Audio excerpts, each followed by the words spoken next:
and welcome to this Rugby Pit podcast. We are now reviewing, or we're now at the end of the Rugby World Cup group stages. We've had 5 weeks of great group rugby. We've had some great matchups that we can reflect on, and now we're getting to the serious stuff, the business end of the Rugby World Cup. As the quarterfinals are set, we have our brackets. We are now 3 weeks away from crowning a new Rugby World Cup champion. I'm Thala. I'm driving this podcast today, and I'm joined by Shaun and Kooks as well. Um, Let's start with you, Shaun. How was the week without the Springboks playing this week? How did you experience that? Hi, and welcome to everybody. Weirdly enough, Cooks and I were chatting about this before you jumped on. I was like, it was so weird. The Springboks weren't playing, and I mean, obviously, the World Cup you're used to like a whole bunch of games, and then the Springboks play, and then it didn't happen, and it hit me last night. I was like, all of a sudden, just super nervous about that quarterfinal, and just like it was weird. But another thing that I've realized is like, have you noticed how every week a new team is going to win the World Cup? So it all depends on who wins the biggest, or who, if like for instance this weekend South Africa didn't play, but now everyone's like, nope, it's Ireland, it's France, stuff like that. So I think there's a lot of that bias running around. But as you said, it's the business end, so it all happens this week. It's do or die, eh? Yeah, we can certainly look forward to at least a lot of those questions being answered by the end of the week.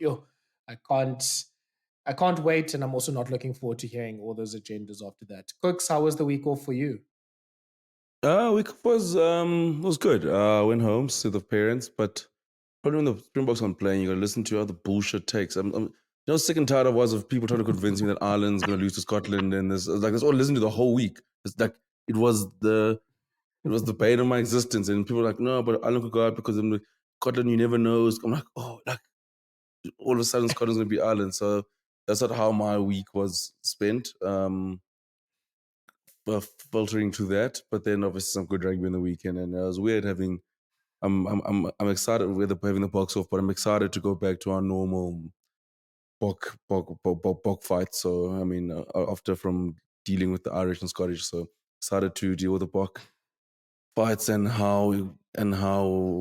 also I think I'm excited for a certain surgeon who can rest now because he's cleared to punt. I wonder if he's.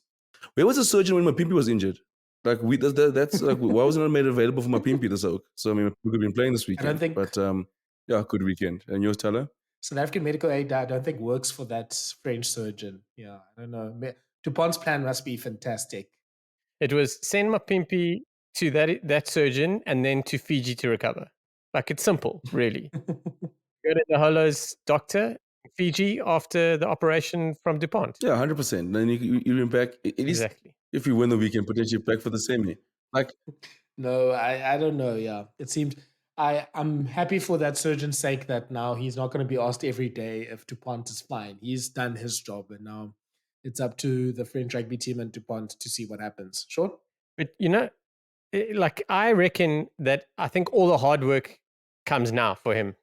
Like, now it's like, what am I worth? What I'm worth is all what happens in the future, because he's done all the hard job, but everyone is going to sort of rate him on what happens now. So I don't think his job's done. There's no ways he's going on holiday or anything. I think I think the last thing that the surgeon needs is if there's some like repeat of what happens to Dupont or whatever. Now everyone's looking at him like I don't know what a facial surgeon does. I don't know if it's like plastic surgery as well. But yeah, this guy, if DuPont goes well, he's going to be the surgeon to all the stars, basically. Any facial reconstruction surgeries that happen into whoever France's big actors or influencers are, he's going to be doing all of those surgeries from now on. Truth. Okay, so let's get into the rugby for the weekend. And I think we can only start one place, and that was the game of the weekend, the last pool match of the whole Rugby World Cup, and this finally brought probably the first real surprise result in the Rugby World Cup, or at least big shock victory, and that was Portugal beating Fiji 24 points to 23. Now, this game had absolutely everything. It continued like just Pool C, just delivering absolutely entertaining and crazy games, and Portugal. I think at the end of the day, they were able to just show enough skill and enough calmness under pressure to get the result at the end. And yeah, it's a beautiful result for Portugal. It's their first Rugby World Cup win that they've had. And yeah, Shaun, I think there's so many things to celebrate about what Portugal did. As we obviously, I'm sure people follow Francisco Isaac on Twitter. You could just see how happy he was after the match. He posted a video about that as well. This is such a big result, I think, not only for Portuguese rugby, but I think for tier 2 rugby going forward. Massive in so many ways, especially because of the way Fiji played in the beginning of the tournament, and also just before it, beating England. Fiji, like everyone's picking Fiji to go through to the quarters and all that, and no one is really paying attention to Portugal, more along the lines of how they got to the World Cup and they were pretty competitive, and then they obviously squeezed out that draw. But this game was huge for me. Like, ahead of kickoff, they were interviewing the coach and they're like, so, what are you going to do and how are you going to beat them? And he just flat out said, Georgia showed us a blueprint of how to defend against Fiji and we're going to build on that. And I love it. It was amazing. And it's, every single time that the Portuguese did something and scored, you felt that Fiji were going to come back and then take it away. We've seen this so many times. Like, a team's competitive and then the stronger side kind of does something, breaks the concentration and then walks all over them. But it didn't happen. The Portuguese believed in themselves the whole way, and I absolutely loved it. Yeah, and I think what was great was that Portugal it wasn't a fluke result, so to speak. Portugal has probably played at this level in all 4 of their Rugby World Cup games, and they just were able to maybe improve it a little bit and have a bit more the temperament to actually go through the last 20 that they maybe didn't have in the Wales and the Georgia games, and they actually now came through at the win, which is just so rewarding as well. Kooks, yeah, I think just talking about the players specifically, I think there's a lot of favorites that, people that, like, at least myself and maybe others, that never really watch Rugby Europe Championships are now going to be big favorites of and try to follow for the rest of their careers now. Yeah, it was. Man, it's such a massive result because you're right, Tara. Like, there's guys who are professional gardeners and things like that. You don't know what they do for a living, but guys who rugby is a side hustle, and they still and they come in here and they're beating a side like Fiji. I think, man, it was amazing. I thought when Fiji made it 23-17, I kind of felt deflated because I was like, man, I really wanted Portugal to actually win the game and for Fiji to go through. But the tries they scored and the rugby that they scored, I mean, they played, was incredible to watch. I think, Thala, we spoke about it 2 weeks ago when you were in the pod about saying how these tier 2 nations, the big thing, some of them is the rugby that they're playing. It's not just just scrums, line outs, and they're just like almost parking the bus and just hoping to sort of try to squeak through a result. Like, Portugal was so funny to see in that game, especially in that first half where Fiji was out kicking Portugal. Fiji was kicking a lot more than Portugal.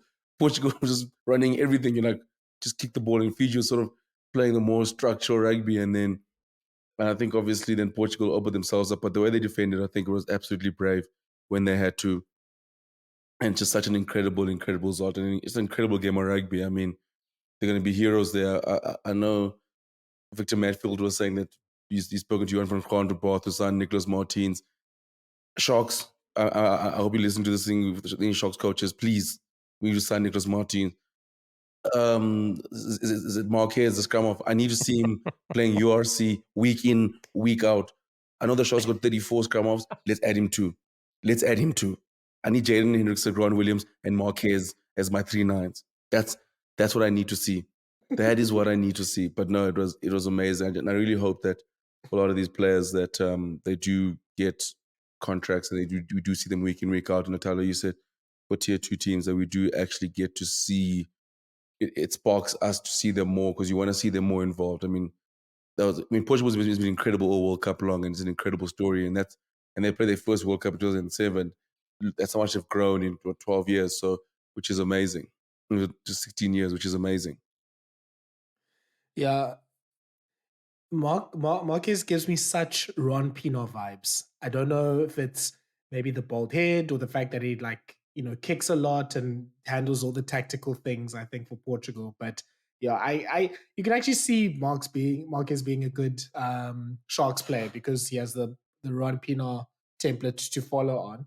But I mean, speaking of kicks, Shaun, we have to mention probably the moment of the Oh, tournament so far, kicking battles happening between Fiji and Portugal. It's kick ping pong, like Kooks said. I mean, there were 67 kicks in this game. You would think that with Fiji playing, and at some point, it's now we see someone a little bit bigger than a normal backline player coming to collect the ball in the 22 for Portugal.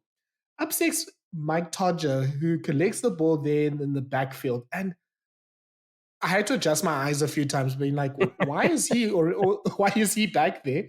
And then he starts shaping up to kick. And then Shaun, what happens? it was incredible.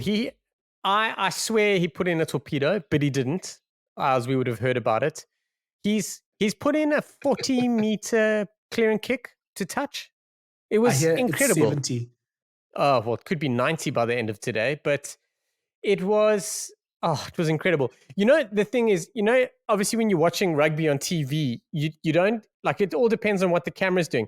The camera had focused in. So to be fair, it was a great option and a great kick by Fiji because I don't know, the last man in and back for Portugal ran it up and then kicked. And then Fiji, there was no one in the back there. And when that kick went down there, I saw, like, as you mentioned, a slightly larger human being running that direction. And I was like, that's interesting. But you're kind of waiting for a fullback or a backline player to emerge out of the side of the screen, into picture. It didn't happen. And then he realized that he was last man and he put on the gas to get there. He was being chased down by three Fijians. And then he shapes up to kick. I'm like, this is going to be fun. And he whacks it. I couldn't believe it. I absolutely couldn't believe it. And everything about it, when he lined up to kick and his whole kicking motion, I instinctively was like, this has got to be good. Everything looked perfect. This is not his first rodeo. This is not his first rodeo in any way, shape, or form. He's just lined that kick up and he's whacked it and it's just gone all the way. And you know what? He just casually walked on off to the lineup because that was the next play. Elite stuff. Most talented rugby player in the world by miles. And sure, don't forget, the kick was incredible. But for me, with Mike Tadjer, I thought the kick was my favorite moment was when he got the ball out wide and he dummied by trying to almost pass the ball behind his back with a one arm offload, like so dummy behind the back. I'm like, who is this man? Yes, Like, why is he kicking for the corner? Why is he dummying behind his back? I'm like, who is this man and why is he not on our screens every single week? We need so let me tell you. But you said, Shaun, like you and Thala are the biggest advocates for Pro D2. This is why people should be watching it. Like just for Mike Tadjer. I was just going to tell you now. He plays in the D2, and there are 11 Portuguese players have contracts in the D2. I think the rest are all playing elsewhere. But that is the Pro D2, the best league. And Colin, I'm willing to fight you. URC may be the best league. This URC versus the Pro D2. That is one of the most competitive leagues out, and I love it. And he's taken, I think he's spent his whole career in the D2. He's taken all that experience and he's whipped it out in a World Cup game against Fiji as not only a hooker and a scrummager, which is what you'd expect. He's kicking for touch. He's got a behind the back show and goes. He had a great offload somewhere. I think he put in a monster tackle too. Done it all. And the best part is he did it all in his final game for Portugal. It was his last game. He's retiring after this and he saved it all for one game. I love it. Yeah, his interview after the game was absolutely brilliant. He said, yeah, it was a bit funny though when he said, with carrying his two kids, I could die now, and his I think daughter was looking at him like, what? He's like, if I die now, she I'm got happy. that message. Your shame. I was like, that's a bit rough. But I think the other thing, and Kooks, you'll back me up here as a former coach and a former forwards player, if your coaches ever tell you forwards, don't practice kicking or don't mess around kicking during rugby practice, show them this clip of Mike Tadjer getting a 40-meter clearance with everything on the line in a Rugby World Cup game. This should be clear proof to everyone that every forward should be working on their spiral kicks. I have questions though. Like, how, with so much kicking going on, what was he doing to be there in the first place? Like, was he being lazy? Yeah. Did he see it ahead of time? What's he doing there? Where are the backline players? What sort of chaos is going on here?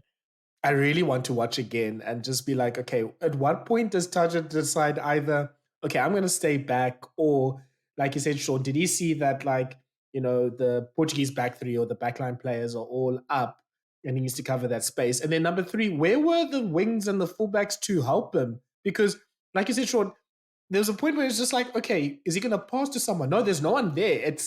He kind of has to kick. And I thought, okay, this is going to be a shank. This is going to be 2 meters out, 22 line out for Fiji. And then it's the truth. He had no other option. He had to kick. He couldn't carry. It's so true. There was no other option he had. Yeah. But yeah, so Mike Tadjer, you know what? Supersport, if you're listening to this, Clinton van der Berg, whoever's the bosses there, guys, just one Pro D2 match a week. That's all I'm asking for. Like, get us top 14, you can drop Serie A. We don't really need to watch that. Like, get us the top 14, get us one Pro D2 match a week on Supersport, because clearly this is the chaos league that we've been missing this whole time. Yeah, Kooks, you mentioned the Nicolas Martins story that Victor Matfield was hyping him up for Bath, which is awesome. Like, he reminds me a lot of like, almost like he's just such a good, hardworking type of player. I think he's a bit like, I don't know, like Jacques Boertes, a little bit like Bernard Leroux, like someone that's just hardworking and gets through a lot of work. He will definitely be a player that I think we'll see in the top leagues sooner rather than later. I think he's playing the Pro D2 himself. And then I think the superstar, I guess, that comes out of this Portuguese team is Rafael Storti. Like, this man can finish. Like, anytime he has a little bit of space, he's going to be able to finish that. I think, Shaun, he's in the Stade de France squad, right? Sure. Oof. I'll if you just carry on that, I'll let you know shortly. I totally don't know. Yeah. But yeah, he's clearly someone that needs to be playing regularly, because yeah, he definitely has the talent. And I mean, if you're probably the best finisher in a game that has Sabosi and Ravatomada, you're definitely more than talented enough. And yeah, so this is going to be awesome, because Portugal is a great podcast that Robbie and Will recorded after the Portuguese win. And they're talking about basically that this whole team has pretty much grown up together. They were all in under 20s together. The coach of Portugal, Patrice Lassique, like he said, also selected a lot of them in his first match, I think in 2019, against Brazil. And they were all teenagers at that stage. So, like, this is a team that could really grow together and has maybe another 2 World Cups in them. Like, it's not out of the question that this team could actually be a quarterfinalist if things go well for them. So yeah, it's really exciting to look forward to their progress. Shaun? Yeah, so he was actually at Stade Francais for only a season, but he's been at Béziers in the Pro D2 since the beginning of last season. He's played 12 games and scored 10 tries. Pretty much what you'd expect. Not bad at all. Kooks, turning over to the Fijian side, I mean, it's one of those I've won, but at what cost type of situation. So they lose the game. They're the second quarterfinalist to lose 2 games in the pools after France in 2011. They were finalists, to be fair. They have injuries now to Naisalevu. It sounds like there's maybe also a little niggle that kept Radraja out of the game. Tuisova also was subbed off before the end of the game as well. They had an injury early to Maya Navanoa, the lock as well. Like, this is not, it's almost like a worst case scenario here for the Fijians. It almost also seemed like Portugal being a bit more unstructured threw Fiji off. It's almost like they were beaten on their own game. So yeah, like, I was feeling like Fiji was a good bet to get to the semifinals. I'm not feeling so confident now. I think the big thing, Thala, is I think them against Georgia and Portugal, they Fiji didn't look great. I think maybe is the expectations things. Obviously, them being expected to win. I mean, they do lose one of these games once in the World Cup. I mean, the last World Cup they lost to Uruguay. So if you're a tier 2 side looking to make history, just hope to have Fiji in your pool, because at this rate they're just giving sides historical moments. But I think the injuries are the big one, Tyler. I think that could be what hurts them against England. But because I think game plan wise, I don't think they can play any worse than they played against how they played last night. I think the amount of errors they made, I think a better side would have hurt them properly.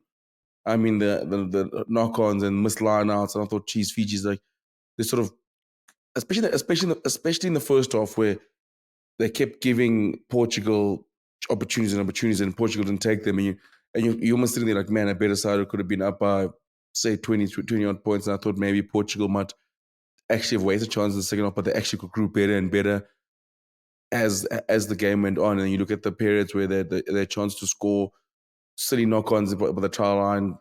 Racking wasn't great, where they lost a few turnovers right by the try line. So I think for Fiji, I think England is. I think they're facing a different England side. I think even England will double down on obviously the way they've been playing, the less attractive rugby they're going on, and they'll probably look at the way Georgia and Portugal sort of defended them and sort of forcing them into a situation where it's like where they're almost forcing Fiji to play. And I think that's what England will try to do. And sort of, I know Fiji's a lot more structural now. They're kicking a lot well, but I think also what's going to help Fiji tell is Potutu was dreadful yesterday. They're saying dreadful. If he plays like that, England could hurt Fiji.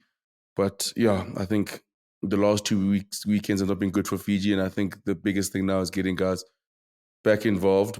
Or my other theory is Fiji is trying to do their utmost best to have the underdog tag again. I think they tried to take a leaf out of the Springboks the Springbok notebook and just like, we don't want to be favorites, we like to be underdogs. So either that, or if that's the plan, then they've done it very, very well. A few injuries here and there, but I do feel like, Tyler, like I think Fiji, I genuinely think they cannot play any worse than they played yesterday. And I think if everyone is fit, I think they still give England a run.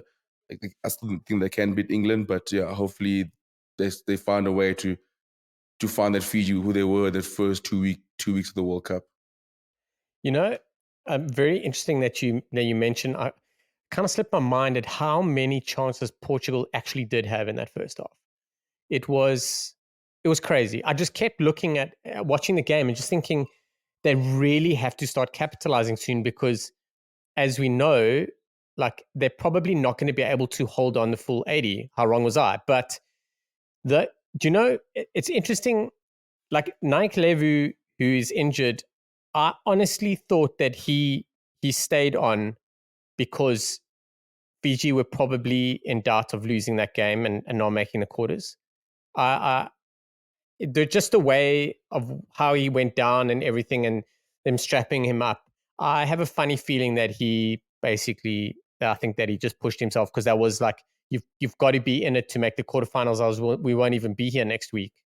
So it will be interesting to see what happens in that injury report. But yeah, Portugal were amazing. Now that I think back and realizes that opening half an hour was wild. Yeah, the best 3-3 at halftime game you'll probably watch was that. Yeah, I think it will. I mean, we'll reflect on the group stages, but that's probably a good pick for game of the tournament. Okay, so let's go through the other games. We'll go next to the England versus Samoa game. In England sneaking that one, 18 points to 17. Really good start. England had a pretty good start with leading 8-0. Samoa came back, probably playing the game that we thought they would play throughout the tournament, and they actually started to come back there. And then Samoa's a bit unlucky. England also just was able to come back and to deliver the skill to win it. But Shaun, I think pretty much everyone is talking about the the Samoa try that wasn't near the end. And yeah, I think you can take us through that because there's been a lot of misinformation on Twitter, which is probably a normal day on Twitter. But yeah, there's been a lot of, I think, misinformed opinions about what happened there with that try that was disallowed. Yeah. It's the thing about rugby fans when it's a neutral game, like there's there's a lot of hypocrisy. Like a lot of guys want the games to be refereed under the laws, but then when Samoa don't get given a try against England, they're like, no, this is bullshit. Samoa should have got it. So that's the frustrating thing is like people are happy to kind of like, well, it doesn't really matter. It was against England and it was Samoa, so we totally should have allowed it. And the other thing is just ignorance. Like there are a lot of people, like there were ex international test players that are coming out saying that is they've never seen that what's going on. So the truth is that the way the officials went by and went through everything was absolutely within the parameters of how they're supposed to manage it. Since the beginning of last season, 2022, World Rugby implemented that the officials have until the restart to go back and have a look at the try and then sort it out. And again, like this whole thing is happening because it was Samoa against England. And that's how I saw it. When Farrell got nailed for the shot clock, everyone was celebrating because that's within the laws, but it was England. When Samoa had a try disallowed, it was against England. They were like, no, this is bullshit. So the whole thing is like, I want to look back as to why these laws were changed in the first place. So everything that happened with the TMO that came into play was that the TMO and the referee have until the conversion is taken to overview the try and the try scoring and the build-up, et cetera, et cetera.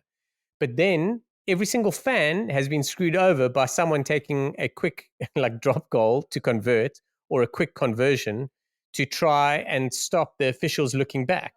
So World Rugby went and said, cool, in the interest of speeding up the game and all that, you guys go ahead and play your game, convert it and everything. It gives the TMO enough time. I'm sure they worked out how many seconds like it generally takes. I mean, it's over a minute. We know that. So it gave them enough time and then to get the right decision. So this really, it just stinks of people wanting double standards, and yeah, it sucks. It sucks that it happened. It happened like we'd all have loved Samoa to do it. We all pretty confident that would have changed the outcome of the game. Like England winning 18-17 and Samoa having that try rubbed off. Like, I mean, obviously the game changes later on if they got that try, but you kind of think that was England there for the taking. And I think that's what people are upset. But we kind of really need to distinguish between, what's right and what you don't like. I think that's probably the best way. No, I think you nailed it there, Shaun. And especially if people watch football, there was a big controversy in the Liverpool-Tottenham game last week. And the issue there was because the game was kicked off and there was a wrong decision made by VAR, then VAR couldn't overturn that decision once the play continued. And then obviously there's a error there because there was a goal that was incorrectly disallowed. So this rule was pretty much, like you said, Shaun, was bought so that people don't take quick cheeky conversions. That used to happen a lot in Super Rugby, especially cheeky conversions, in order to ensure that there isn't a proper review of a try. So this, it's clearly people obviously wanting a particular result, and that will always color your opinion on how you see a decision being made. Yeah. 100%. And the thing is, I don't have an issue if people just say straight up, like, that sucks. Don't tell me that it was the wrong decision, because it wasn't. It was the right decision. But I was chatting to Jared earlier in today, and he brought up something great, because he actually spoke to me. He said, did I watch the football? And I mean, for anyone who knows me, the answer is no, I don't watch a lot of it. But he said to me, because I always said, the one thing I love about rugby is they're continuously trying to better themselves. Like World Rugby are continuously changing things. Whether it's good or bad is a different story, but they're continuously trying to change things up to make the game better or faster, etc. And that is the one thing I'll always give World Rugby. Like, they're constantly changing the laws, adjusting this, adjusting that. But what Jared brought up, and I can't comment on it, but he said to me, the one thing that rugby have absolutely nailed is the communication between the referee, the AR, and the TMO. And the terminology they use has been excellent. Like, the way that they go through it, like, they're very clinical on the wording they use and how they go through their steps and everything. And he said with that VAR debacle it was a very casual, probably not very professional look at things. So there's that. I don't know. I didn't watch, so I don't really know. But I mean, if that's the case, and Jared mentioning it, I mean, he's very seldom wrong. That's another great plus point in rugby's favor. Kooks, you can not answer this if you don't want to, but should we have another Ford and Farrell debate again?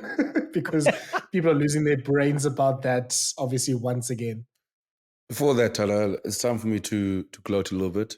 Before the World Cup started, I said England is going to win. Yes. I'm so sorry. Kooks, can I give you the proper introduction for this? Please, Thala, do it. Thala, I can't believe you missed the boat here. Please do it, Thala, before we can go to... Okay, so a few weeks ago, the amazing Sam Roberts, myself, and Kooks were on a podcast and making our predictions for the Rugby World Cup. And this was the time when England just lost to Fiji and they looked like they were, if they played Bishops under 16, they'd lose. And Kooks was the one that stood against the wind, against the raging seas, and said, England's going to win all 4 of their group stage games. Sam and I pretty much laughed ourselves unconscious. And he said, no, he even, I think, went as far as saying they're going to make the final. We'll see about that part. But he was probably one of the few, him and Joe Moala and Ellis Gaines were probably the only people that believed that England will win all 4 games in the pool. So, Kooks, you are the rugby expert on Rugby Bits. You are the rugby and we are the bits. Please tell us, a wise sage, how did you get here? The thing is, Thala, sometimes, while everyone's looking at England and just seeing the chaos, I saw a flicker at the end of the tunnel. I thought maybe it was a train coming towards me. No, it wasn't. It was hope. It was hope. Within the mess and everyone's going, England's going to lose, I saw a hope there. And they called me a madman. They did. They called me a madman. I think maybe because I was in England at the time when they lost to Fiji. I saw the people's despair on hand. I sat there and I was like, these people, they're going to be okay. Come the 8th of, the 8th of October, these people will be okay because they'll be in a quarterfinal and they've won all 4 games. Look at them now, smiling, happy. Will it be pretty? No. Will it be effective? Yes. But they're there now. And I saw it, and now I'm gloating until whatever happens now, I'm playing with house money with England now. They should send me back over there. Because I knew it was going to be pretty, and shame, and they rode the wave on the weekend. But like you said, get to Ford and Farrell. The thing is, for me with England, the funny thing is, if they do say, like I predicted for them to make the final, they're going to stumble their way there. Like it's not going to be pretty. You are milking this. You are milking this for all it's worth, and I love it. So this is why we are here for this. The nice thing with I think. With England, I think it was also a lot more good Samoa than bad England. I think Samoa they were due a game where they actually where they rocked up and Samoa were very, very good and probably should have won it. I think England's probably talking about the referees and TMOs. I think England's tried disallowed was a lot worse than the Samoa one that was disallowed. England's was, but we're not allowed to say that because it's England. But I think the forward. I still think you've got to. I'll still have Farrell probably starting. I think I'll probably have Farrell at 10. I think then Ford to close out games. I know Ford obviously has been incredible to him, but I think Borthwick sort of this week also shifted away from the normal plan he's had and the rugby he's been playing. So I think I wouldn't be surprised if he goes to Farrell at 10 and Ford at the bench and he goes back to the boring old rugby that's worked for him so far. I think he got excited because they scored all their tries of the tournament against Chile, and then he thought he could try to score more. And I was like, no, Steve Borthwick. Steve Borthwick didn't understand my plan that I sent him an email. Like, there's no need for us to be flashy. Just get 4 wins and let's get out of here. But then he tried to do too much. But now he's going to go back to plan A. And all I'm saying is, guys, if England get to the final, you will not hear the end of it from me. I will be gloating for literally. I want to be the Ben Smith of gloaters. For 4 years, you'll be sick of me. I'll just. You have to listen to everything that I say. yeah, see, Kooks, there's no, I just want to like underline that statement you made, like underline and bold it.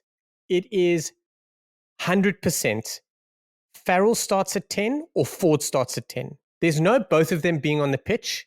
Like if there's an injury and you need to make a plan, you can. But one is 10 and one is 23. There's no ways that England go back to this Ford Farrell 10-12 if they're serious. And it worked in the past, but it's not working now. And what I feel happens is England are missing that Tuilagi or that Lawrence grunt at 12. Farrell doesn't have it. Farrell's distributing. He's not carrying as much as he should. And I agree, but I'm slightly biased because I'm a massive Owen Farrell fan. But Owen Farrell's got to start for me. And it's tough on Ford.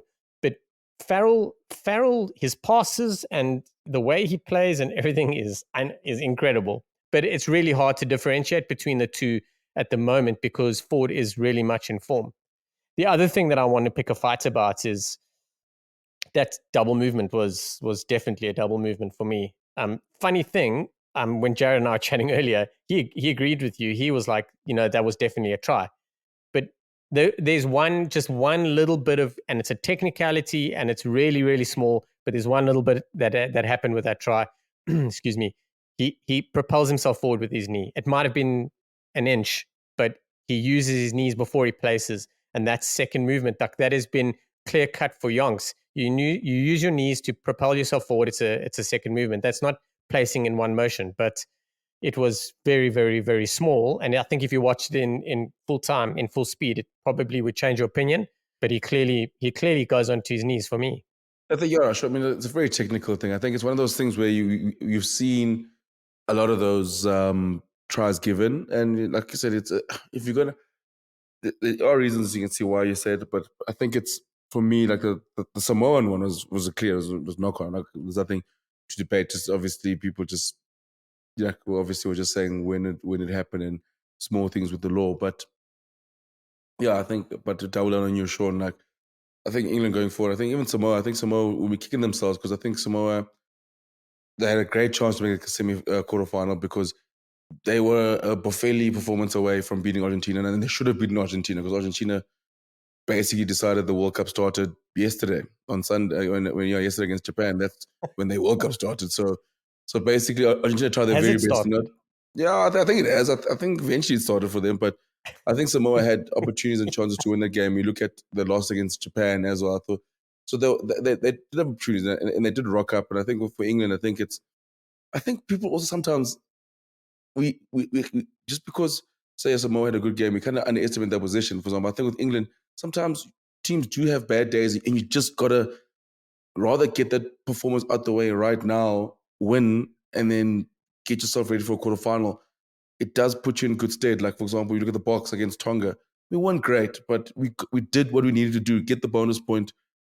Doesn't always have to be flashy all the time. I think sometimes we quick to jump to conclusions. I think with England, they've shown enough in this World Cup of how good they can be, as opposed and how good they can be. And yes, playing rugby is dull and boring as anything, but we're defending champions. You prove that can work. So I think it's a box tick for England, and then they get themselves ready for Fiji. Yeah, so let's move on now. We'll hopefully record a few podcasts this week previewing the quarterfinals. Sorry, Thala. Also, the real winner is the fact that the quarterfinals not England and Wales. That's what we should be celebrating. That's what we should celebrate. Hallelujah! That's what we should be thrilled for. I know we're moving on, but I just want to say two things. Loose trio of McFarland, Fritz Lee, and Steve Luatua is deadly, and I can't wait to see it again. Yeah. And Lima Sopoaga, or Lim Sopoga, as World Rugby put it on their social, was incredible. I thought Lima Sopoaga was outstanding. So yeah, I tell you that loose trio and Lim were outstanding, incredible. Yeah, you'll see them again in 2027, Shaun, unfortunately. Let's go to Ireland versus Scotland. So this was the game that had Kooks fighting people in nice little bars in Gqeberha on Saturday. And Kooks, I actually just want to ask you to tell me what all the rugby takes were from your friends. No, the whole week obviously my friend was convincing me, and I love Scotland. You know how much I love Scotland. They were convincing me that Scotland was going to win, and that Ireland obviously they peaked against the Springboks, so they can't have dual good performances back to back. I mean, what they only won 16 games straight, but I The mean, team that won 17 in a yeah, row. they couldn't do it back to back. So I was like, and then it was Scotland haven't fired a shot yet the tournament. They're going to do it against Ireland, and Ireland maybe could be fatigued for all their starters playing.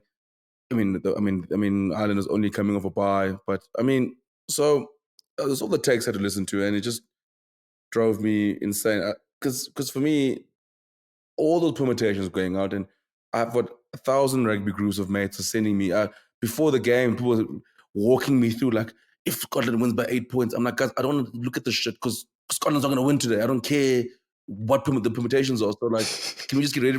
Can you mentally prepare yourself for France? And it makes your life a lot easier. At 26-0, well, I don't one mate was like, yes, I can still see Ireland bottling this from here. I'm like, I don't know what to do with you anymore. What? I don't know what game you're watching here. But yeah, it was a big weekend of debates done in clips. Oh, goodness. Not Ireland bottling it from 26-0 up. Yeah, look, well, we'll talk about it in the preview. But anyway, just talking about this particular game, Shaun, I mean, yeah, Ireland had that early try. Scotland didn't take their points and tried to get a try of their own. I think they almost got sucked in and were playing the scoreboard instead of playing the situation. Didn't get points. Ireland said bet, and they got a bonus point from before halftime. Like, I mean, yeah, there's a few injury worries, but we'll hopefully see later this week if any of them are serious. But pretty much the perfect night in the office for Ireland. And it continues Jonathan Sexton's run against Scottish teams to 25 wins in a row against Scotland, Glasgow, and Edinburgh. Wow. It was, I tell you, to take something from you, there are so many fraud watches being handed out now. Scotland as a team are under fraud watch. Gregor Townsend at fraud watch, Finn Russell's at fraud watch, and Huey Pilotu's at fraud watch. It's been quite weird. Like, I didn't expect Scotland not to fire a shot at the World Cup. This is the most attacking side they've ever had. Before the World Cup, we were probably saying it's the best side they ever had. They only scored points in the 64th minute. They were manhandled. And I know, you see, I'm slightly biased in this. Like, I would have started Carl Steyn ahead of what's his face? I'm messing this up. Ahead of Darcy Graham. Darcy Graham. Yeah, because I thought the way that Ireland defend and the big boys that got on the wing, that Steyn would be the better shot because he likes to be in your face. It's okay if he's in your face. Darcy Graham, he needs space. And I was worried that he wasn't going to get it. And flip, he didn't get shit. Like, he got nothing. Duan van der Merwe got nothing. So Ireland basically, I think they probably studied the way the Springboks managed them, or obviously not necessarily took everything that we did, but we gave their wings no ball. No ball. Their wings got no ball first phase anywhere, like once or twice in the game they got. And yeah, they were absolutely manhandled. Very interesting. Jameson Gibson Park's cooking at the moment, but he had to go onto the wing. Gary Ringrose went onto the wing at one stage. I think Ireland have found their next fly half quite comfortably in Jack Crowley. That's pretty much how it's going to be moving forward in my world. They'd be silly not to. He's very comfortable there. He's got a great foundation to work with. He's got a great platform with all the players in the squad at the moment. So it looks like he's going to be like the guy moving forward. But yeah, Scotland, yes, imagine. I feel for them because like they went into this World Cup with very high hopes, even though they were in the group that they were in. But man, they got obliterated, eh? Yeah, and I think what sort of frustrates me as a rugby fan, I'm sure it frustrates Scottish fans, is they didn't really throw a punch. Maybe the first half in the South Africa game, they were obviously very competitive. Not one. They didn't throw one punch. Yeah, I mean, it was maybe only the first half against the Box where they were like, okay, this is really competitive. They got themselves in the game. But it just was almost like the same old Scotland, the naive game plan and trying to play too much. Finn Russell is carrying way too much. Like, I mean, yeah, he's trying to do too much, I think, himself. I mean, when you look at the number of carries in this game, it's Tuipulotu with 20 first, and then Finn Russell 15. Like, there's something wrong there if that happens. And the kicking, I mean, they only kicked 17 times in the game on Saturday. That's way too little. And they did the same thing against the Box as well. So it's just those little naive things. And yeah, like you said, there's maybe a few fraud watch awards that we can throw out there. And I think the big question and the big concern from at least the Gregor Townsend point of view is, I mean, unless it's France who pretty much gets sucked into trying to play open rugby against Scotland, and that puts them under more pressure. Like, what's Scotland's plan to actually get to the next step? I mean, I think Townsend should be at least given the chance to try and to figure that out. But it seems like the real elite teams, like, they will see obviously all the game breakers that Scotland have and just choose to make them play from deep and try to close off Finn Russell's options because they know he's going to try to do things himself. So it's quite a simple way of beating them, which I think is the big disappointment there, unfortunately. I'll tell you the big disappointment, Thala. It's Gregor Townsend. I've said this for years and years and years and years. Because how do you build a game plan, come into the World Cup, become outstanding against France, mixing kicking, carrying, great balance in the game plan. And then you decide when you get to the World Cup and the World Cup starts, we're just not going to kick anymore. We're going to not take shots at goal. Because at the end of the day, like, it's not like, especially in the weekend, it was so weird when they kept going for the corner and taking the points on offer. All they had to do was win by 8 points. Not get a bonus point win by 8 points, and they threw and Ireland's got Ireland's out. But you would think they needed to score 40 points to qualify, and then shot in the foot and Ireland just picked them off. You can load up the pod after. You can actually load up every Rugby Bits pod the week after they've played England and they've lost someone, and we can say the exact same thing about them. Bloody bastards. Piss me off, those guys. Just every time they give me hope. Every time I give hope. It's them and flipping Edinburgh. I'm sick and tired of those two teams. Done with those two. And those stupid Dragons who I'm going to deal with now in a couple of weeks' time. I can't believe the Dragons have just taken friendly fire yet again. Again. I thought we were done with this. I mean, the last time that you were taking shots at just random innocence was Munster. But now you've gone back to default, which is having a go. I mean, like, you were in a whole other country and then you went back to hit Dragons. Like, no, a URC advert just popped up on my TV screen, like, because in the background there, my missus is watching the TV, so like she's like in the background. And so URC thing popped up. I was like, oh, here we go again with those guys. Talking about URC, Warwick Lunt in training, man, is cooking. He's destroying socials as well. Loving it. Cooking in the podcast game as well. I think he's almost a regular now in that Behind the Rug podcast with Diong and Paige. So what a great pod.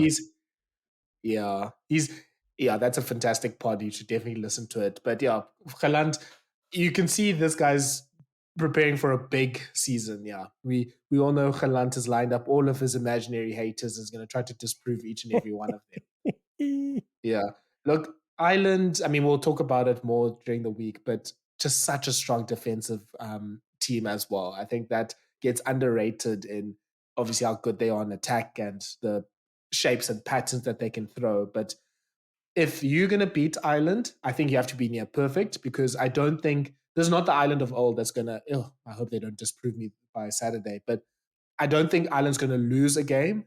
It's someone has to take it and win. And the main thing that you have to do is to find a way to stop Van der Fleer and Doris from like ruining every ruck and tackle area that they can.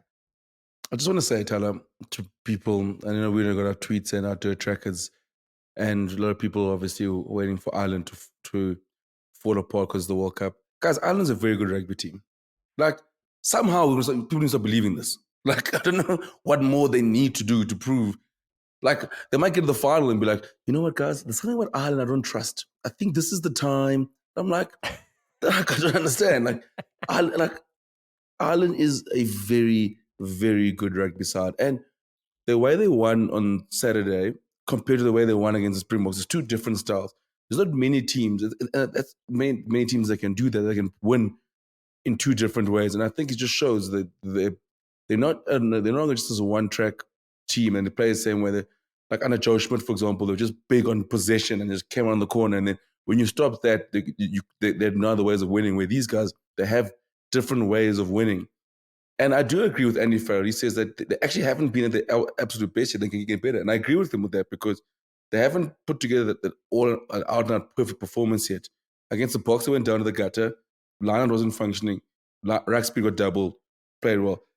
They defended well against Scotland and just took opportunities. They haven't had a game like, for example, where their attack is clicking with all cylinders, and they just sort of and they just sort of just look like the Ireland Oil, where the attack is just all smooth and transition. I mean, we can't count the games against Romania because the Hamiltons have probably put 40 points in Romania at this stage. So, and then I just think with Ireland, they are growing and they are getting better. And I think the scary thing, and I put this on Twitter, is that Ireland are in a boat of where they can either pull probably their biggest choke job coming World Cup time because this is the best Ireland team they've ever had, better than all the other sides. I mean, losing a quarterfinal because they're definitely the favourites to beat the All Blacks. I think the All Blacks need to put in an absolute all-time performance to beat this Ireland side. They have to be as good as they were against us in the Mount Smart in their first 20 minutes, and as good as they were in their first 15 minutes against Italy to beat this Ireland side. But that good for 80 minutes to beat this Ireland side. Because I think Ireland, they have a chance of putting on an all-time choke job, losing the quarterfinals, and dealing with all this. Or if they actually do end up winning this tournament, they could put themselves in the conversation of greatest teams of all time. Because I mean, they'll break the record of most wins in a row. You look at their run in the 2 years, like that's what's at stake here for Ireland. I mean, obviously I would love for the Springboks to knock them off, but this is a very, very, very, very good rugby side and a side that's actually peaking at the right time. And for them, obviously the All Blacks have definitely given them a chance to beat them. But I think the All Blacks are going to put in absolute all-time, like a 2015 against France quarterfinal all-time performance to beat this Irish side.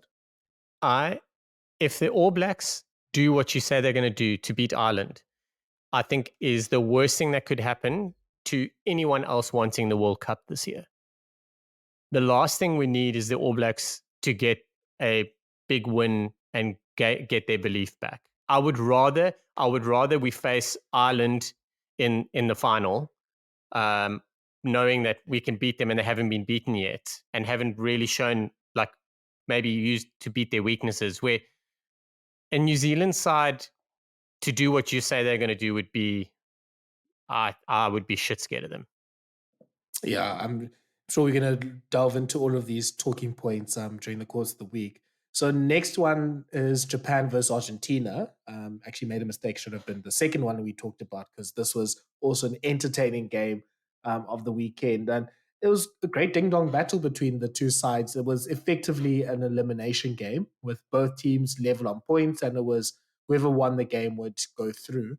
And Argentina finally arrived to this World Cup, and finally, I think this weekend was the weekend that Paul D decided to lift up their socks and to actually produce good games. But yeah, great performances from, Mateo Carreras, Santi Chugabaras with his great try at the start. The try from the Japanese lock, Fakatava, was ridiculous. And yeah, there's just, I think it was just a great game that showcased the attacking talents of both teams. Shaun, I think if this Argentina team played from the England game, I think we'd be all saying they probably the one team we'd be looking at as possibly breaking through to the final from that side of the draw. But yeah, at least they arrived at some stage. Yeah, and I want to apologize because in the weekend preview, I said Japan were just basically going to be shit. And they were in with the shot for a long way. Just leave the previews to the experts, okay? Let the experts do the previews, okay? Come on now. Yeah, if only you had warned me, mate. So, yeah, there were some great tries. That was the one thing, like, there were tries. It was a tight game. It was basically a knockout game. Well, it was a knockout game, and there were tries Mateo Carreras is he's a machine. Chocobares, I quite like him, and I love him at 12. I know he's played 13 a bit, but what I didn't realize is what an absolute beast he is. That guy's not afraid of a gym session. Him and Jesse must be like tight. But yeah, it was a great try. It was shitty defense, and then he still went on to finish it well. But yeah, Argentina, I think they were scared in the game, and then they went on to win and win well. But I think Chakes and the players will know the reality of how close they were to going out. But yeah, is it like one game too? Like, is it one game too late that they started getting back in the mix? Are they going to be able to be competitive in the quarters? They do like a World Cup and a quarterfinal, so hopefully so. But yeah, Flip, I was impressed with Japan. It was a great test match. Kooks, but on the bad side, or the bad news though, is Pablo Materas torn his hamstring and he's out for the rest of the tournament. Yeah, it's tough to see Argentina pulling off the big performance that they need without one of their one of their world class players in the not in the team. It is tough, but I still think Argentina got probably several gears to still get to. So even without Matera, I think Matera is obviously a massive, massive loss. So I think that's probably the last person they need to lose. But I do think Argentina can still have got gears to get up to. That's why I think, and also I think Wales for them could potentially be a good matchup, because Wales also have got this weird thing of sometimes of just deciding to get into shootouts for random reasons. With, like, I remember when they played Fiji, like you think they're going to Warren ball Fiji out the park, but no, they wanted to throw the ball around as much as Fiji did, hence Dan Bigger losing his mind. But I do think that I think it's a good matchup for Argentina. I think the Wales Argentina game is I think it's when we speak about the New Zealand All Blacks. I mean the All Blacks Ireland is slightly favoring probably Ireland, and then you look at France, the Springboks. You could probably lean towards France at home. But I think Wales and Argentina is a full-on 50-50. It's definitely a pick 'em game, because I think both sides can feel that we'll get a chance to go through. And I think Argentina, like I said, Thala, we've always said that I think they eventually realize the World Cup has started. And this was Cheika's plan all along, just to basically just cruise mode through and then sort of find a way to get to the final, to the quarters. But I definitely think Argentina have got a lot more gears to go. And I think I still think they've got a big performance in them, and they tend to do well in European quarterfinals, so they've got a good record there. So I think in Wales, it's going to be a good game, but I'm backing Argentina to put in a good performance this weekend, and or do it for Matera. They also always need a reason to cry, so they might use Matera's injury as another added reason for them to cry during the national anthem. Oh goodness. Yeah, you can see Lavanini crying for like the 50th time he's played a test match. And yeah, we know that if and when Lavanini cries before a test match, it could end one of two ways: a great performance or a red card. So yeah, I'm sure we'll have a lot more to say about this match later this week. It's shaping up. Yeah, Cooks, you're right. I think Wales can sometimes get sucked into throwing the ball around. But if Wales stays disciplined, it's basically a high possession team. I think Argentina has the highest possession out of all the teams in the World Cup so far, versus Wales just kicking to you and parking the bus. So it's going to be an interesting matchup. And Wales, I mean, just quickly talking about them, they won against Georgia 43-19. It was also looking a bit dodgy at a time, because I think it was 22-19 to Wales, because Georgia came back with two quick tries. Ninashvili scoring a fantastic try where he just absolutely hands off Gareth Davies, who's also with Chocobares and Creel been in the gym the past few months. He just throws him off and scores a brilliant try. And yeah, I think some Welsh players had some flashbacks to November, but yeah, they came through at the end. But they lose Taulupe Faletau for the quarterfinal or for the rest of the tournament. He's broken his arm. So it seems like both teams are mashed up now with losing two talismanic leaders. Shaun, yeah, I don't know if you have too many thoughts about the Georgia game, but yeah, Faletau not being in the team is also a massive blow. Huge for them. And they've replaced him in the squad with the scrum off. So they're obviously going to be moving a couple guys around. But yeah, I think it's massive. I think one thing that Argentina are going to have to watch out for, and it's going to be a great battle, but I think the midfield is going to be huge. I think Nick Tompkins has had a great season so far. Got great video of him downing a pint after the game. But yeah, he's been really, really good at 12, and he's been linking and connecting really well with George North. You kind of take your eyes off Tompkins because North is there, and then he's still got a very strong carry in him. He does amazing post contact work for a little guy. So yeah, the other is Liam Williams. I'm loving him at the moment. He's cooking, and he doesn't give a shit about anyone. It looks like he just wants to jawl, and if you're in my way, screw you. Yeah, big games to look forward to on the weekend. Let's move to the to the Pool A side of the draw. I mean, Pool A has basically played all their games on Thursdays and Fridays, so I think people just forget about them by the time the weekend is over. But we started the weekend with New Zealand beating Uruguay 73 points to nil, with probably one of the best try assists you'll see from Damien McKenzie, tapping that ball in for Will Jordan. And then France beats Italy 60 points to 7, and shows that maybe New Zealand shouldn't be rated too much from that performance against Italy. And maybe they're just in a really bad moment right now. But I think we can talk about these two teams together. Kooks, I'll start with you. I don't think there's too much we can learn from this game, apart from France is definitely locked in, and Luku and Jalibert can at least do a job at 9 and 10. But those two teams are very much locked and loaded for the quarterfinals. Yeah, I think both those sides. I think barring the little scare Uruguay gave France in the second game, they've been locked in. I mean, the All Blacks. I mean, it's been business as normal since them losing to France, and France the same as well. I think nothing changed much. Nothing changed much for them in the last 2 weekends. I mean, one thing the All Blacks, I must commend them. My mates and I were speaking about this. The All Blacks don't give these minnow sides any sniff of a chance. I mean, they bury these. Like, it's rare for them to lose, to get upset. Like maybe like for us, we lost to Japan, or like Australia. They've lost. They'll lose like a Fiji or something like that. Whereas the All Blacks will bury you and shame. I mean, Italy and Uruguay have felt the wrath of that, and I think with France and the All Blacks, I think it was business as usual.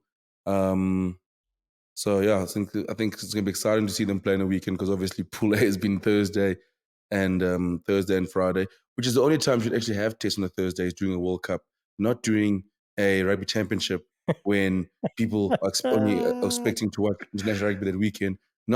That's when you have games on a Thursday, because we have a full weekend of rugby games, not when there's 2 games a weekend in this tournament and you decide they want on Thursday. That's why right now the Wallabies are at home and other teams are carrying on playing in a World Cup. Case closed. That's all I want to say about that. Can we actually talk about how Wallabies gamed the system perfectly? Because you're only asked to leave your hotel in the World Cup when you are officially out of the tournament. So Australia actually gamed this perfectly, because the likes of Namibia and Chile had to leave last week when their games ended. Australia's games ended also last week, but they could stay a week because they were still, in inverted commas, in contention of still making it into the quarterfinals. So I hope they had the best week. I mean, I think, Shaun, we were trying to set out the itinerary for the week. I hope they had the best week, seeing all the sights and sounds of France, like wine tour, like drank so much wine, had so much fun, invited their families and friends and everything, because I'm sure even the Wallabies were supporting Fiji and just didn't want to play a game this week and, have to be coached by Eddie Jones and his rugby league friends for another week. Like, Australia actually did this well. Like, if you want to have the best experience in the World Cup, have the last game off and just make sure you're still in contention so you can actually have a free week in France without having to worry about coming back to training. Like, they did this perfectly. I think other teams should follow suit. I agree 100%. But what would have been stressful for them is how close they were to actually making the quarterfinals. I mean, it's the hope that kills you, right? I mean, they would have had a chilled week. They would have packed their bags. They would have made plans to have a braai on like Wednesday or Thursday when they get home, meet up with family or whatever, And there they are watching the game last night. Were they watching it? I don't know. I bet you a couple weren't. Watching the game last night, kind of like half on their phone waiting to cancel plans because they're staying in France for an extra week. I mean, there was a real chance that Fiji were going to get knocked out of the quarterfinals. Yeah, that WhatsApp group must have been going crazy when people realized, oh, there's actually a chance that Fiji might blow this.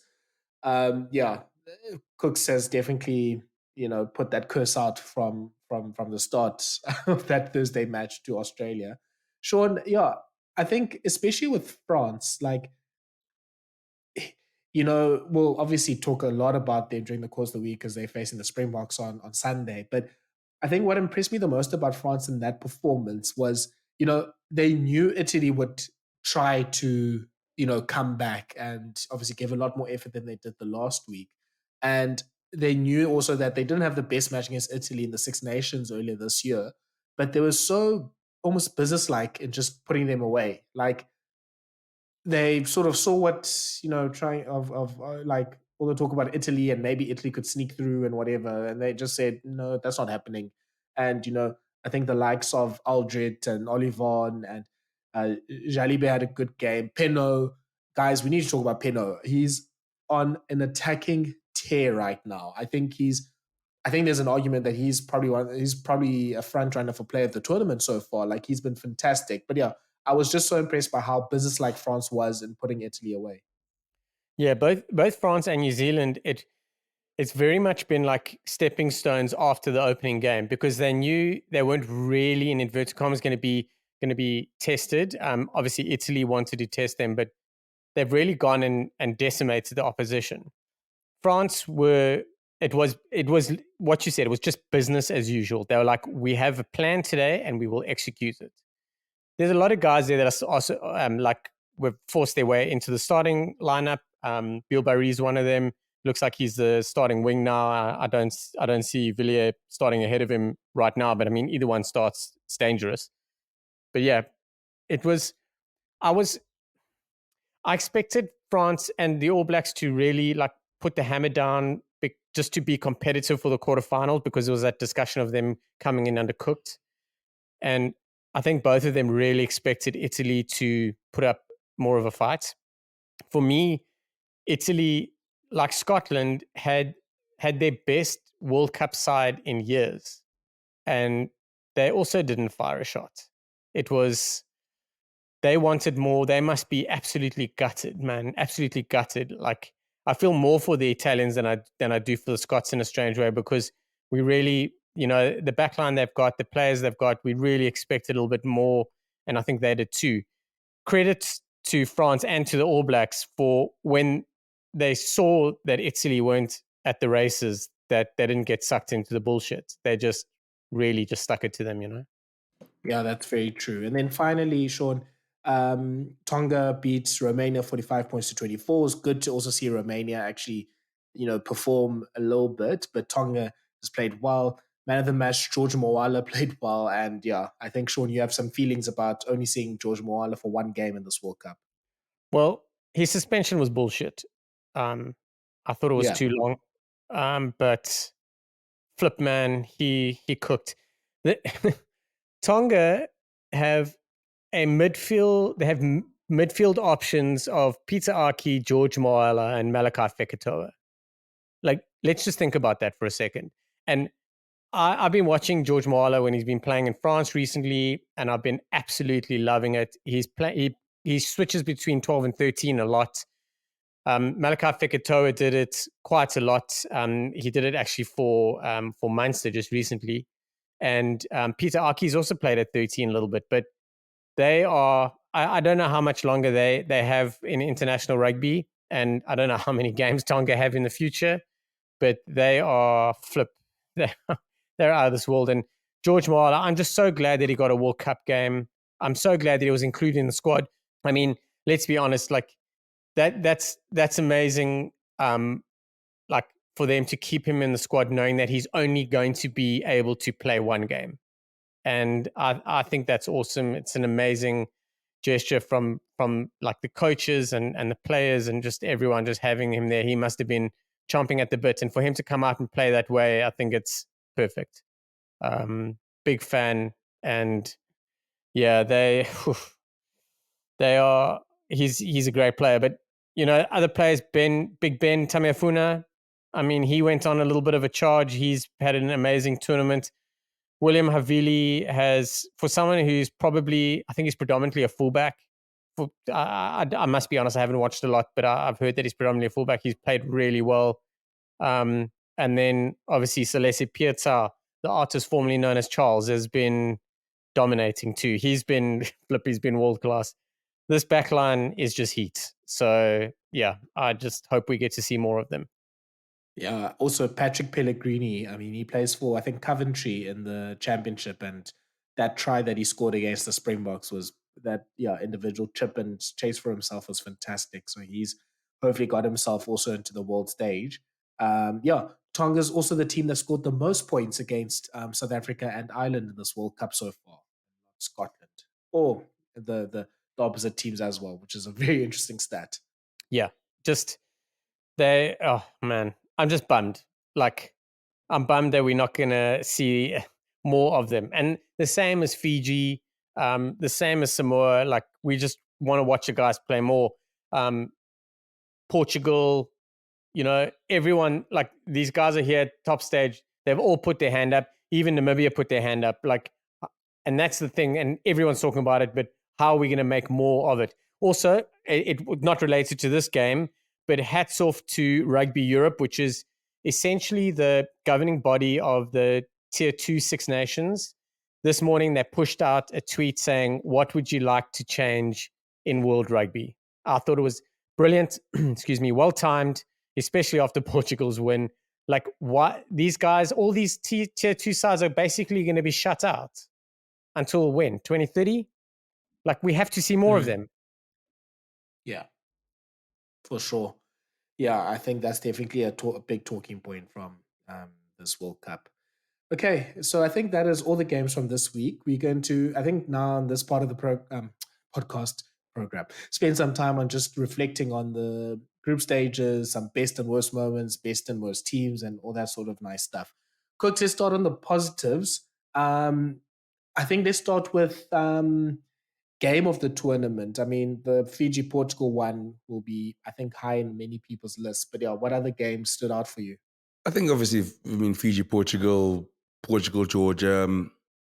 I think those are massive games, amazing games to watch. Japan, Argentina was a good game. We're treated this weekend to some really good games. But I think for me, I'm gonna go Ireland, South Africa. Number one versus number two, absolutely bruising battle. Felt like a final. It was just I think whole of the rugby world looking contrasting styles. Just an epic game, and I think you look back as you get two sides who are ranked 1 and 2 drawn in a group together. That's what you want to see. I think the game lived up to the billing, and I think it's. Like you get. Games like, for example, like Fiji Wales. Also, the opening weekend that was an absolute treat as well. But when you get the two best sides in the world who are ranked 1 and 2, and they actually live up to expectations, and then some. Not even a high scoring game, just pure quality of rugby, physicality, brutal, with such great pieces of individual skill and brilliance there as well. So that for me, it's hard to look past that. Any other games you want to add there, Shaun? I can't add, but number one, Springboks Ireland. Number two, probably last night's game, Portugal Fiji, and number three would be Wales Fiji. For me, the three standout games of the tournament so far. Yeah, I would push for Georgia Portugal being in that top three somewhere. I think that was a fantastic game, and it was just very high quality. Obviously, the stakes were quite high. It's two teams that know each other really well. It was awesome that they had this platform to play a good game. But it looks like Pool C really did deliver, because pretty much all of their games were competitive until near the end, and they were all games of like really good rugby in most parts. I think the only game that was a bit of a blowout was Wales against Australia, funny enough. So yeah, I think pool of the tournament goes to Pool C. It was really pool chaos for most of that time. Sean, let's go to, I don't know if there's particular moments or things that happened during the group stage that stood out for you. Let's see, yeah, what things stand out for you from the last few weeks. Oh man, I've totally hit a blank. I think a couple of moments that really stood out for me was England against Argentina. Just from where England were to where they're going was a big moment, and like dovetailing on that would be how Argentina didn't seize the day. They had an opportunity there, and they just didn't come. So that was a big moment, and I think it'll be a big moment in the tournament moving forward. One of the others was Fiji, and like the amazing ups and downs they've had this tournament. Wales and Australia were incredible games, and their last two games were a little bit shaky. Another one would be Scotland and Italy, for what we just mentioned earlier.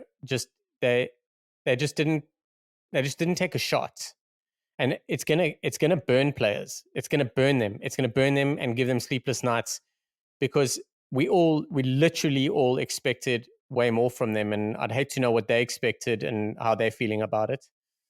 The other nice moment is probably Wales and how they've just casually gone about their business. They were under pressure against against Fiji in that opening game and managed to squeeze out a win fortuitously. But yeah, then just a couple players, like mostly for me has been a bunch of tier 2 players and like guys that have really just put their hand up, guys that are in conversations to be in the team of the tournament for the pool stages. Like, I mean, who would have thought of a tier 2 side having a player that realistically and without any real banter can be playing and named in the side of the tournament for the pool stages. So yeah, there's been that. I hope I didn't take on too much there, but yeah, it's been great and I've loved it. And so far, the World Cup has lived up to what we expected. Like, we expected it to be the most competitive, but we also expected it to be one of the best. And we've been surprised with some results for and against tier 1 sides and for and against tier 2 sides. Yeah, and I think that there's been a few standout moments there that you listed there, Sean. Yeah, I think also just seeing, I think this has been, even though some of the results haven't maybe been great, I think it's shown what this World Cup is. It feels like it's the first World Cup where tier 2 teams are playing like there isn't too many years of a gap, if you can put it like that, between the tier 1 and the tier 2 teams. It's like the tier 2 teams are also applying like two formations or 1-3-3-1 formations. They're also trying to manipulate space like that. They also have a bit more of like a refined kicking game. Like it's not just the same old mistakes that they're making. They really are playing a competitive level of rugby. I mean, apart from I guess Namibia and I guess Romania, most of the players in each of the squads are professional rugby players that play week in, week out. I mean, they have great quality of coaches in the most part as well. So yeah, I think this has been a good moment for tier 2, especially in the context of World Rugby trying to get the World League through, well, maybe lesser World Rugby, but the Rugby Championship and Six Nations teams with no promotion or relegation. So, I mean, at least the one positive of the World League is that it assures, teams like at least 10 internationals per year. But yeah, it obviously takes away opportunities if there's no promotion relegation from them playing tier 1 side. So yeah, I hope this is something that is picked up on, and that World Rugby does refine their plans, because yeah, we need to see more of these teams in the top level. There's the two things that you mentioned that I want to highlight. I 100% agree with you. The tier 2 sides are playing a lot better and a lot more structured rugby. Like, there's You can see that they have plans. You can see that they're able to execute them. And the other thing, and I don't know this for fact, but I feel this, is I feel like a majority and way more than usual of the tier 2 sides are going deeper against tier 1 sides. They're going a lot longer in the game. They're keeping guys out for 20, 30 minutes, or they're making the game competitive for 20, 30 minutes. We didn't see that in the past. And that's huge. That's great for rugby. But just how are we going to keep the fire burning, I think, is the biggest question. Kooks, any moments that stood out for you? I think for me, it's I remember this 2003 Rugby World Cup pool stage as the greatest display of forwards kicking a rugby ball, I think, in World Cup history. I mean, from Jack Morgan setting the tone on week 1 with a cross kick try assist, clear the ball with his left foot, chip and chase, and then obviously has a 22-22 against Australia. Then we had the Japanese lock on the weekend, the try of the tournament, chip and chase from a lock. It's incredible. Then obviously you got the hero Mike Tadjer, but there were so many forwards that kicked rugby ball during this World Cup. It was one of my favorite things, and I'm here for it. And I do understand, obviously, Mike Tadjer, the greatest kick, but Jack Morgan, this is after Dan Biggers basically berated the Welsh team for not sticking to structure. What does my man do, the captain of the team, in the second half? He kicks a cross kick try. Kick pass and gets assist. I was like, you're just doing Dan Biggers. No, it's not his team anymore. Jack Morgan is the captain. But I think, forward kicking rugby ball. Obviously, our hero, what's his name? Casper from Namibia, saying your Masa P. That was after the hottest day in the world. Oh, yeah, after the hottest day in the world. In France in the start of the World Cup. But yeah, I think those were my sort of two.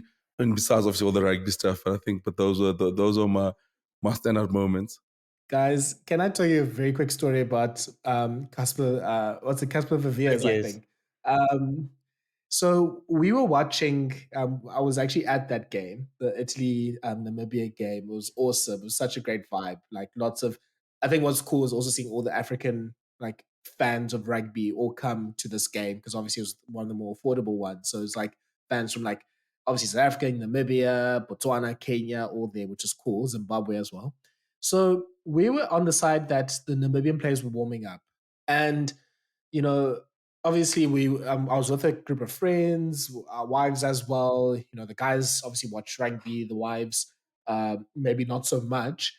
And yeah, so people obviously I've got this podcast. So people are asking me, okay, what's going on here? So you see the Namibian players jog up there. They're starting to warm up. And you see this man, Mr. Viviers, and you're like, okay, some of the things that Viviers is doing, like the burpees and, the squats and, running in the ladder and all that sort of those sort of warm-ups, he's not doing it in the same enthusiasm as maybe the other players are doing it.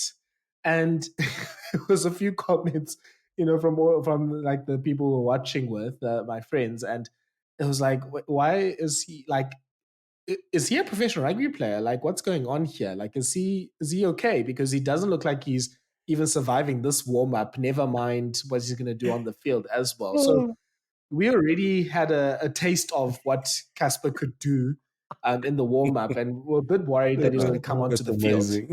He then does come onto the field. Italy was attacking where we were behind the poles. The one Italy try literally happens because Casper did not bend down. Obviously, when you're defending your line, the 2-3 forwards next to the ruck are pretty much on their knees for pick up and goes.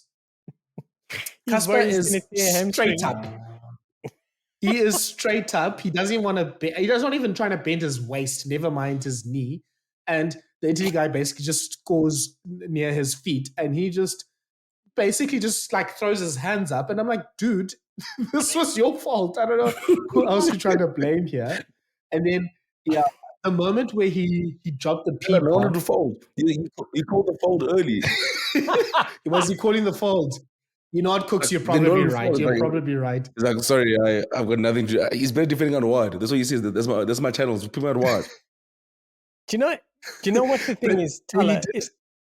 there's not a single listener on here that has played club rugby that cannot picture that exact type of person they've played 100%. 100%. I've never identified with the rugby player as much as I identified with Casper Verveers that day. It was brilliant. And so he calls, the moment where he did drop the P bomb, I think it was either Capozzo or Odugo that was attacking like him out wide. I don't know why he was that wide in the first place. Because he was too tired to walk inside. That's why. We know what happened. We've played with these guys. He gets absolutely torched by whichever Italian outside back, professional rugby player, superstar athlete is running against him, drops the P bomb. Again, I've never identified with a rugby player as much as I've identified with them. Only to find out because a friend of mine, but a friend of a friend, he was in Windhoek High School. He played rugby to a decent level himself. He was saying that, no, this guy's like a professional hunter or something like that. Like that's his day job. So he's obviously not really playing rugby week to week. And he's obviously a senior statesman that got into the squad to give some prop depth. But yeah, Casper Verveers, he's the hero of the World Cup for me, clearly. But you know the best part? Like I see this happening and I'm just relating back to my days. Like when you say that he was standing outside and he just got burned by Ange and he's like swearing at it, you know that he's swearing at someone going, why the hell were you not here? Why am I standing here? And why are you not here? Because like his whole job, he's that guy, you know that guy when you're playing cricket that can't catch for shit? Like you try and hide him away in the field. I think that's what his job was. I think he was just like, I just want to get the hell away from everybody. Yeah, and it was a hot day. So no, Kooks, you're right. Casper, yeah, he earned his money that day. Legend. Kooks, I don't know if you have any other like moments that stood out, but I think one that stood out from a South African point of view. I mean, look, I don't think the vibes have been as nice with the Springboks as they've been in this World Cup. Like, it seems like all of them love each other. Like, they were great with like when Skalk Brits was visiting. Like, there's so many nice, sweet moments where you can see like these like 30 odd guys genuinely like spending time with each other. But Kooks, you probably will appreciate this moment a little bit more than others. But when Lukhanyo comes in to the squad and returns and he sees Siya Kolisi, he says, hey, Mas. And yeah, I'm not sure how to translate that to get the meaning for English people, but it's pretty much a rude word to call someone. And it's very hard to translate, but like in Xhosa... Is he testicles? He's called him testicles. Yeah, try to go for it. He's basically called him, hey, testicles. Like, that's basically, but that's the true outright definition. But that's how he greets his... That's how he greets his captain. Like, it's like, it reminded me of like, you know, it's like when you're watching, like, you know, when you're watching those movies, like those like Southern American movies, and they're like old cowboys reuniting. It's like, you motherfucker, good to see you, brother. They're the most harshest swear words to each other. You're like, keep us. That's what it reminded me of. That is sensational. Like, that's a great way of greeting your captain, like just calling him basically testicles. Hey, my sendok. Has not seen this man for months. They've been separated by continents and like sea and land and air. And that's the first thing he says to him when he sees him. Like, absolutely brilliant moment, and a brilliant moment in and like you said, Thala, as well. And like what you tweeted is, whoever was Siya Kolisi's roommate, yeah, it's time to move out. Yeah, you're done. You've got to Lukhanyo's there now. Also, could you please discuss SA Rugby Magazine calling Lukhanyo lucky? Like, what is that? like Lucky's back. I'm like, what the fuck is Lucky? Like, why is he Lucky now? No one's ever called him that. Like, this looks so. I'm like, okay, Lucky's back. I was like, what is going on here? Just giving people nicknames. Yeah, that was also definitely one of those, like, if someone's been calling him Lucky, it's probably like, you know, in primary school when like a white Afrikaans or white coach maybe sees a name, is like, I'm not gonna try. It's Lucky seems like it's the closest one that works here. No, 100%. But also, I do think last moment for me that reminds me. I think there's no one or a player or thing that probably got more slander than the Checkers 60-60 Bok jersey, that away one. That one just got ripped apart week in, week out. And it felt like we were playing this jersey all the time as well. Yo, there's nothing that caused more controversy than and then also we played in another. I've never seen a team go to a World Cup. Like, we both big With football 3 fans. kids. And every single football team has got, but also, there's a home kit, there's a away kit, there's an alternate kit, just in case there's a clash. There's 3 different kits. The Wallabies, for example, have got 1 jersey. We somehow have got 2 away jerseys. It was unbelievable. So I'm like, is that going to be also available for purchase since we have 3 kits now? Like, now we're just rolling around with 3 kits. I'm like, okay, this is what we're doing now. We just basically have alternative kits now. Like this, I'm here for this Springbok energy. That's literally come down from the marketing director. You know that's the only reason why it's come down from the marketing director. There's no other reason for that. It's chaos. Or are we not going to play in the Colgate kits on Saturday? Because isn't this a clash with France? Oh, don't you dare say that, because the Boks might as well just play shirtless. They're better off playing shirtless at the stage, or like just going back to how amazing would it be if the Boks pull out a 4th jersey? That would be the greatest thing ever. Like, no one, this jersey was made because this was when Dr. Donny Craven started descending and decided rugby's going to be a thing in South Africa, so now we have to wear the special maroon poor. Like, I'm sure we'll find a reason to wear a different color jersey. Like, it's not Paul Ross's birthday or something, or did Donny Craven not do something? Did Donny Craven is not a memorial that he's done something this week, so we have to wear a special jersey for him? Like, you don't know. Like, we need to check up what our legends did before on Saturday's days, where we might have to wear a special throwback jersey. Yeah, I think I think we'll see a lot of extra cash being made if that white jersey. I think will sell out so quickly as well. So I'm mad at Nike for them hiding that kit away until that Tonga game. Yeah, it seemed like it was purposeful to try and get people to buy the Colgate kit. Yeah, I think that's been a lot of moments. Shaun, I think you probably have to bounce soon, but yeah, just in terms of the more negative side, fraud watch, teams or players that disappointed, people that maybe proved you right that you need to slander, like just get it all out.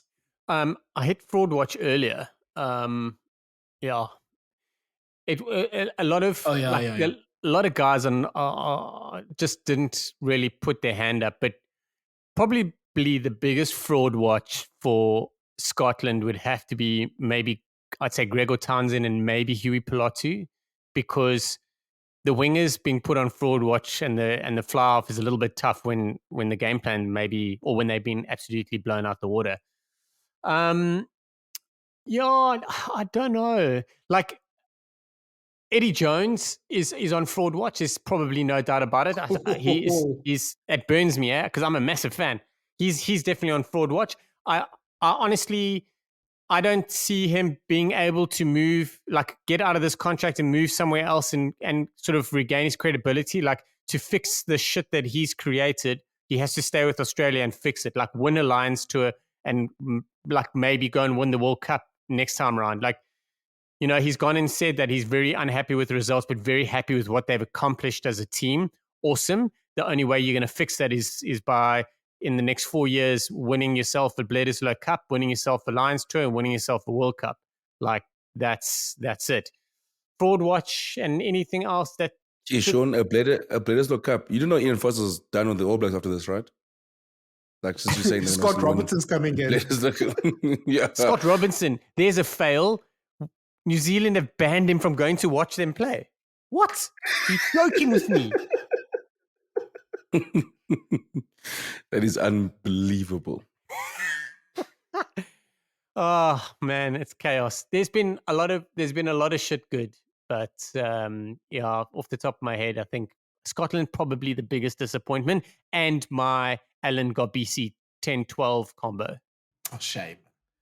Yeah, World Rugby social media on Fraud Watch. Obviously we've seen all the media, the copyright strikes, and that we pretty much have no highlights or anything that we can see on the World Cup up until like 6 days later sometimes. So like, yeah, that's been a complete dog show. And ruining the one moment, or at least one of the few moments in the 4-year cycle where your sport is near the forefront of everyone's minds. Like, well done, World Rugby.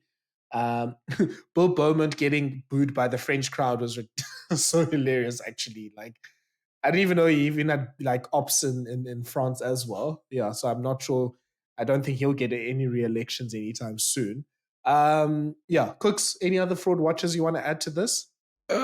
Georgia, unfortunately. I know Yeah, I think. shame. I mean, listen. If you wanna kick a fuss about getting in the Six Nations, let's at least beat Portugal. Like, you know what I mean. It is come up with a win. I think. I think with Georgia, I think they could have been faulted for peaking too soon, but I think for Georgia it was a tough World Cup for them. I think, yeah, obviously not beating Portugal, and then you look at. I know they were good against. I know they were good against Fiji, but it's a game I thought would win. I thought Georgia probably could even stolen one against Wales or Australia. I think that would be their target. So Georgia was, I think, that's definitely a big fraud watch for them as a team. I think obviously Eddie Jones, that says it all. I just genuinely can't wait for George, the press conference when Eddie Jones and the team gets back, because the press conference he had leaving there, calling calling everybody negative, like just how negative they are. Now it's going to be, I don't know what he's going to say now to Give the yourself exact same meeting. give yourself uppercuts, mate. Yeah, yeah, exactly. So I don't know what he's going to say, but yeah, but I think Georgia's big one. I think Scotland, obviously, we spoke about it. Them are basically not throwing a punch, but yeah, and Italy. But I think Georgia as well. I think you definitely got to add them in the mix. But yeah, and then yeah, we'll see now the real fraudsters come out now. Come the playoff stages. Yeah, the streets are calling Finn Russell, Tuipulotu, and Hugh Jones, Elton Yankee, Cyril Forster, and Lionel Mapu. Yeah, but you didn't hear that from me. What I did you I drop this haven't week? said anything to defend them. That's the What worst did part. you, Thala? What did you drop? You dropped a sensational one this weekend. I mean, I think they're just Glasgow, Harold Forster, and Lionel Mapu. I think I called Hugh Jones, UK passport tiger backs as well. Yes, that's what you did. That was ruthless. The best reply, I can't remember who it was. The best reply was half the people don't know who Tiger Backs is. So I had a good chuckle with that. It's probably only the Cape Town, us Cape Town guys. I had a great chuckle. But flip, that was, yeah, sheesh, man. Oh. Varsity Cup hero Tiger Backs. Like, please put some respect on his name. Yeah, just another very quick fraud watch. Yeah, we we have to also just bring it to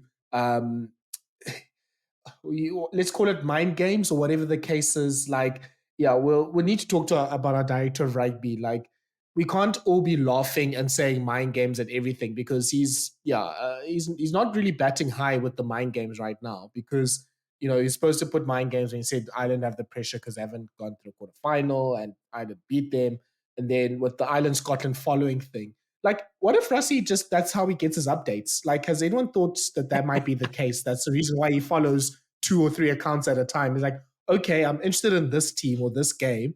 This is how I'm going to get updates about the game. Like, I feel like we're saying everything is mind games. Ian Foster tried with the mind games by saying the game is too slow, when their game had just 1 more minute of ball and play time than our game. I don't know what context Rassie was throwing in the stats from the 1995 Rugby World Cup final. I was a bit lost with that. Eddie Jones tried with mind games as well. Yeah, I think this has not been great World Cup for mind games so far, but we'll see. I'm sure these next 3 weeks, there'll be definitely some mind games and narratives happening as well. Scotland, oh my gosh, Scotland had a disaster class with mind games this week. King Horn said no, we'll end the streak against Ireland. I think Finn Russell and Gregor Townsend also were quite bullish as well. Like, I mean, obviously, you must support your team, but these guys are just batting at a 0 average with that at the moment. So, yeah, I think we hopefully will see with Gatland and Jones probably seeing the sunset now. We're hopefully going to see the end to mind games now. Okay, so we are going to have a big week of podcasts. We are at least trying or aiming to pod at least once every day up to the weekend's games. We're going to try to preview and go in depth in the quarterfinals. Maybe we'll pick a team of the tournament. We'll react to the Springboks and all the other teams that have come out. We'll try to give as much content as possible, as much as we can help it. And we're going to make sure that you have more than enough to enjoy probably one of the best weeks in the rugby calendar, which is quarterfinal week. Kooks, Shaun, thank you so much. And yeah, we will see you for the next podcast. Bye. Cheers, guys. Thanks, guys. Cheers, guys.